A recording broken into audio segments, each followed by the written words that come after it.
मौलाना साहब की, अजहरी साहब की अगर गिरफ्तारी जायज है तो हमारे कुछ सवाल है, क्रॉस क्वेश्चन है गिरफ्तार करने वालों से। जब अगर जंतर मंतर से हुंकार भरी जाती है कि फलाने फलाने काटे जाएंगे और राम राम चिल्लाएंगे, क्या तब गिरफ्तारी हुई थी? टी राजा मस्जिदों के बाहर माँ बहन की गालियां देते हैं, क्या उनकी गिरफ्तारी हुई थी? क्या कुत्ता शब्द एक गाली से बड़ा हो गया?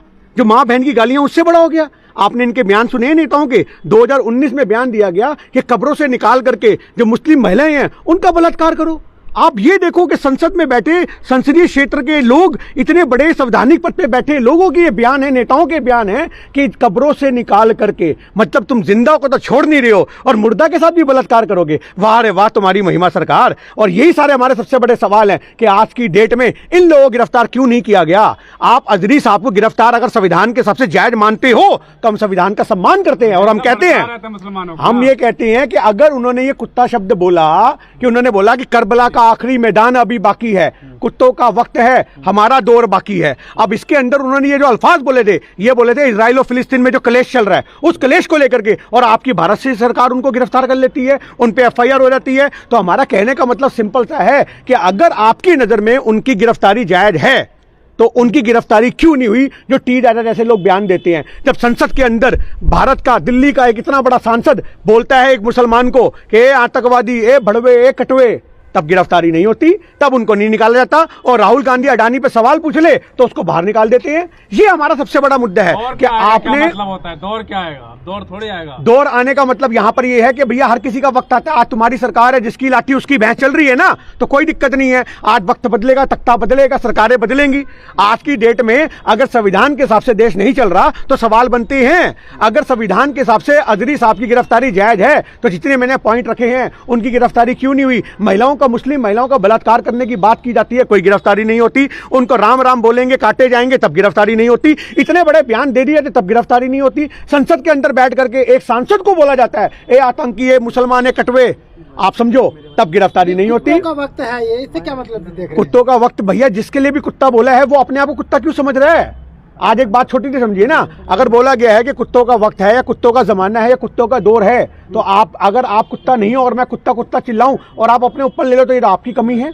ना तो उन्होंने किसी धर्म का नाम लिया, ना तो उन्होंने किसी बंदे का नाम लिया, आपने उसको सांप्रदायिकता से जोड़ा ना। तो हमारा मुद्दा सिंपल सा है कि जब आप महिलाओं का बलात्कार करने की बात करते हो, फलानों को काटने की बात करते हो, इनके ठाकुर साहब बोलते हैं गोली मारो सालों को, तो इससे बड़ा बयान क्या होगा भड़काने वाला? क्या ये मुस्लिम लोगों को प्रवोक करने की बात नहीं है? और उसके बाद सुरेश चुरंकड़े जैसे लोग मुफ्ती साहब के चेहरे के ऊपर सूअर की शक्ल लगा लगा के एक प्रोग्राम चलाते हैं, तो क्या वो देश में भड़काने वाली बात नहीं है? तो ये भी कह रहे हैं कुत्ता हिंदुओं को कहा गया है। ये तो उनकी गलतफहमी है ना। यही तो मैं आपसे कह रहा हूं कि आज हमारे देश में सांप्रदायिकता की आग में अगर देश को कोई झोंक रहा है तो वो देश का गोदी मीडिया है, सुरेश चुरंकड़े जैसे लोग हैं। अब एक बात सोचिए, मुफ्ती साहब एक धर्मगुरु हैं, एक धर्मगुरु के चेहरे के ऊपर अगर आप सूअर की शक्ल लगाओगे तो आपको क्या लगता है कि देश के अंदर आप एक देश में नफरत का माहौल नहीं परोस रहे? मुफ्ती साहब का कुत्ता शब्द तो फिर भी लोगों ने, मुट्ठी भर लोगों ने सुना होगा, पर तुमने अपना लाखों हजारों करोड़ों लोगों को व्यूअरशिप है उसमें मुफ्ती साहब के चेहरे पर सूअर की शक्ल लगा करके मुसलमानों को प्रवोक करने का काम किया है। कब इसकी गिरफ्तारी होगी सुरेश चुरंकड़े की? हम ये मांग करते सरकार से, सुरेश चुरंकड़े जैसे लोगों की गिरफ्तारी हो, उनका गोदी मीडिया बंद होना चाहिए। आप ये क्यों नहीं देखते हो? आज हमारे देश में अगर मुफ्ती साहब की गिरफ्तारी, हम संविधान का सम्मान करते हैं, अगर उनकी गिरफ्तारी जायज है तो हम कहते हैं बिल्कुल सही।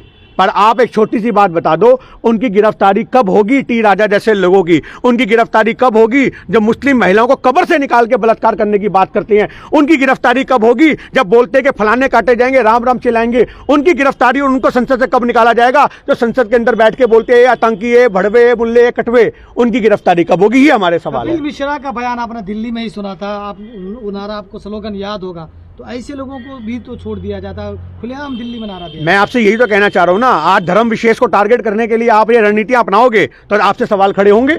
आप अगर देश में एक संविधान के हिसाब से देश चलाओगे तो फिर आप हिंदू और मुसलमान मत देखो। आपको किसी के बयान से अगर आपत्ति है तो आप उसको भैया दर्ज करो मुकदमा और उसको हवालात में डालो, पर आप धर्म विशेष के लिए छूट दे दो। मतलब अगर तुम्हारे साधु संत महामंडलेश्वर साहब ने जंतर मंतर से हुंकार भरी थी, महामंडलेश्वर साहब ने जंतर मंतर से हुंकार कि मैंने 40 मुसलमानों को मारा है, मैंने 40 मुसलमानों को, आपके चैनलों के अंदर भी रिकॉर्ड होंगे वो कार्यक्रम उन्होंने जहां धरना प्रदर्शन किया था। जो बंदा इतने मुंह से बात बोलता है मैंने 40 मुसलमानों को मारा है, हाँ जी, अपना गुनाह कबूल दिया, उसके बाद उनकी गिरफ्तारी नहीं। अरे तो आप ये चीज देखो ना, आप एक धर्म विशेष को छूट दे रहे हो कि जो भगवा पहन लेगा यानी कि उसको ये सब बयान देने का, मुसलमानों को टारगेट करने का राइट मिल जाएगा। ये हमारे लिए सबसे बड़ा मुद्दा है।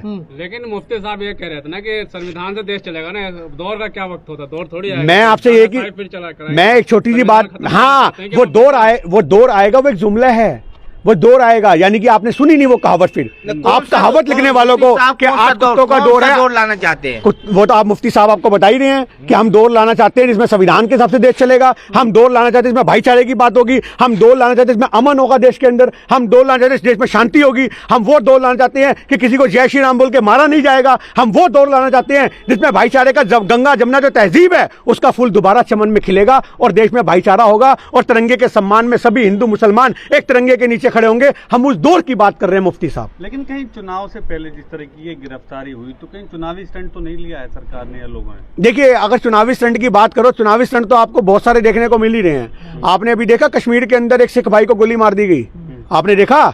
और आप एक छोटी सी बात देखो, 2 दिन पहले एक तस्वीर आती है कि एक मुसलमान जो है वो नमाज पढ़ रहा है और सिख भाई छतरी पकड़ के खड़ा उसको ओलों से बचा रहा है, और वो भाईचारे की तस्वीर पाकिस्तान तक जाती है, अफगानिस्तान तक जाती है, सारी मुस्लिम कंट्रियों में वो तस्वीर वायरल होती है। और शायद वो भाईचारा किसी को खला नहीं, और पाकिस्तान के आतंकी एक सिख भाई को मार करके ये पैगाम देते हैं कि जिनके सर पे तुम छतरी रख रहे थे उन्होंने तुम्हारा कत्ल कर दिया। आप ये चीज को देखो कि ये भाईचारे की आग को कौन खत्म करना चाह रहा है। आज आप कहते हो 370 हमने हटा दी, अरे अगर 370 हटा दी तो कैसे हमारे सिख अमृतपाल को मार दिया गया?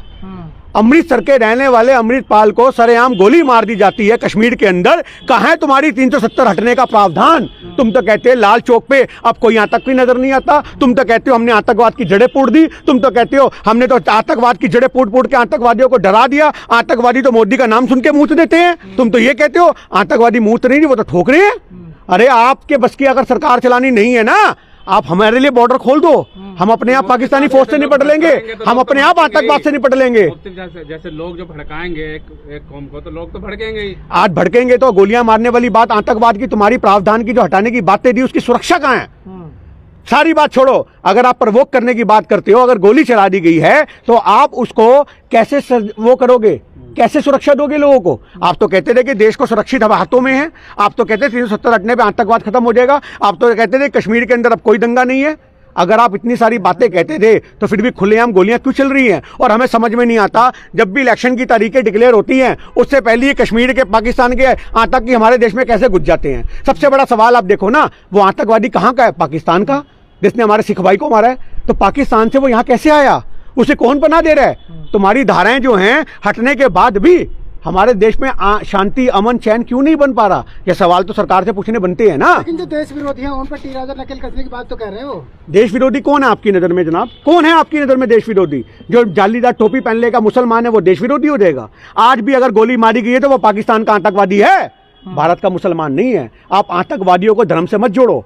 आपकी सबसे बड़ी कमी है पत्रकारों की कि आप क्या करते हो कि जो भी पाकिस्तान का आतंकवादी है उस पाकिस्तान के आतंकवादी को भारत के मुसलमानों से जोड़ करके दिखाते हो। आप मुझे बता दो, भारत में 30 करोड़ के आसपास आबादी है, एक आतंकी पूरे कश्मीर को दिला देता है। अगर 30 करोड़ लोग आतंकी होते तो सोचो हिंदुस्तान का क्या हाल होता।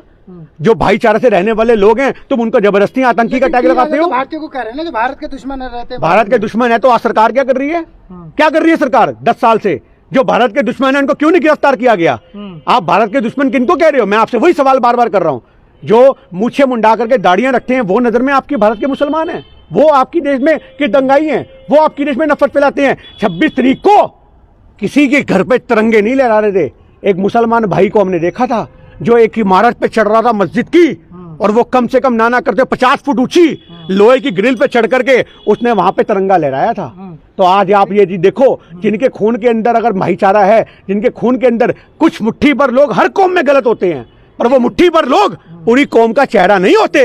ये बात आपको समझनी पड़ेगी। लेकिन जिस तरह से मुफ्ती या मौलाना इन लोगों को डराया जा रहा है, एक छोटे बयान पर, कुत्तों वाली बात पर, लेकिन जिस तरह से साधु संत, कुछ साधु संत, हम सब की बात नहीं करेंगे, बयान देते, तो क्या मुसलमानों को गिरफ्तार कर मौलानाओं को ये डराने की कोशिश है भारतीय मुसलमान? ये तो आप ये सोचो, इतने बड़े मुफ्ती को गिरफ्तार कर लिया गया तो आम मुसलमान का क्या हाल होगा?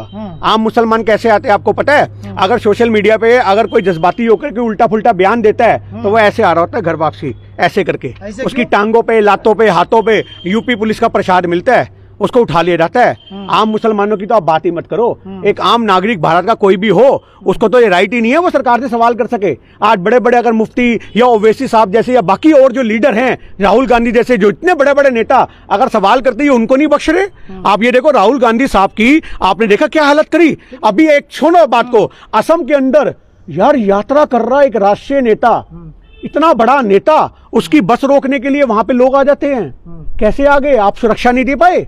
आप असम की सरकार से पूछो कि आप राहुल गांधी को सुरक्षा नहीं दे पाए। पर वो राहुल गांधी वहां से उतरता है एक शेर की तरह और वहां जाकर के अंधभक्तों की भीड़ में बोलता आओ मारो, आओ मारो। वो है राहुल गांधी, वो शेर है। पर तुम लोग एक बात सोचो कि तुम सुरक्षा किसको दे पा रहे हो? लाखों मुसलमान सड़क पे उतर गए हैं, उनकी रिहाई की मांग कर रहे हैं। तो क्या मुसलमान में गुस्सा देखना चाहते हैं? भारतीय मुसलमान कितना ऊपर आ जाते हैं कि मौलाना को उठाने पर। हम तो एक ही बात कहते हैं, जितने भी मुसलमान लोग आज संविधान के हिसाब से धरना प्रदर्शन कर रहे हैं तो वो संविधान ने राइट दिया है, इसमें क्या गलत है? बट आप अगर सही जगह पे धरना करोगे तो आपको लोग समर्थन देंगे। आप सड़कों की जगह जंतर मंतर आओ, आप रामलीला मैदान की परमिशन लो, पूरा रामलीला मैदान भर दो, किसने मना किया? पर आप सड़कों पे आओगे तो आपको फिर घेरा जाएगा, क्योंकि आपके ऊपर, मेरी बात सुन लीजिए, आप सड़कों पे आओगे लाखों की तादाद में, उसी में कुछ 4 आदमी कोई ऐसे भी हो सकते हैं जिनको ये चीज बर्दाश्त ना हो, वो बस से तोड़ दे और इल्जाम आप पे आ जाए, वो कोई खून खराबा कर दे, इल्जाम आप पे आ जाए। इसके लिए लेकिन एक सवाल ये है गिनी जी, जिस तरीके से ये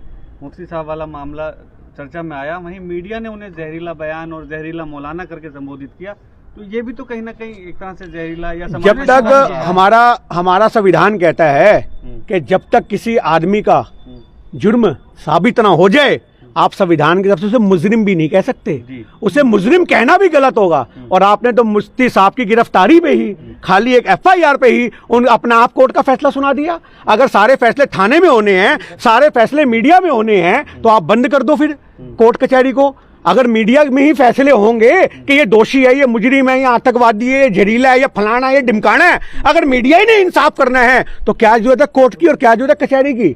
आप बंद करो कोर्टों को, आप बंद करो इतने जजों को जो बिठा रखा है, वकीलों की ड्यूटियां खत्म करो, और फिर मीडिया वाले बताएंगे कौन जहरीला कौन नहीं है। जहरीले लगा? आप सिख समुदाय से एक मुस्लिम जो मुफ्ती, उनके बयान जहरीले लगे आप? भैया हम तो एक ही बात कहते हैं, अगर उन्होंने कुछ गलत बोला तभी तो गिरफ्तारी हुई। पर हमारा सवाल तो सिंपल सा है कि अगर उनकी गिरफ्तारी जायज है संविधान के हिसाब से, तो बाकियों की क्यों नहीं है? हमारा स्टैंड सिंपल सा है, हम मुफ्ती साहब के समर्थन में नहीं उतर रहे, हम सवाल कर रहे हैं कि मुफ्ती साहब की गिरफ्तारी अगर जायज है तो T राजा की गिरफ्तारी क्यों नहीं, महामंडेश्वर की गिरफ्तारी क्यों नहीं, बडूडी साहब की गिरफ्तारी क्यों नहीं, ठाकुर साहब की गिरफ्तारी क्यों नहीं? ये सवाल है हमारा सबसे बड़ा।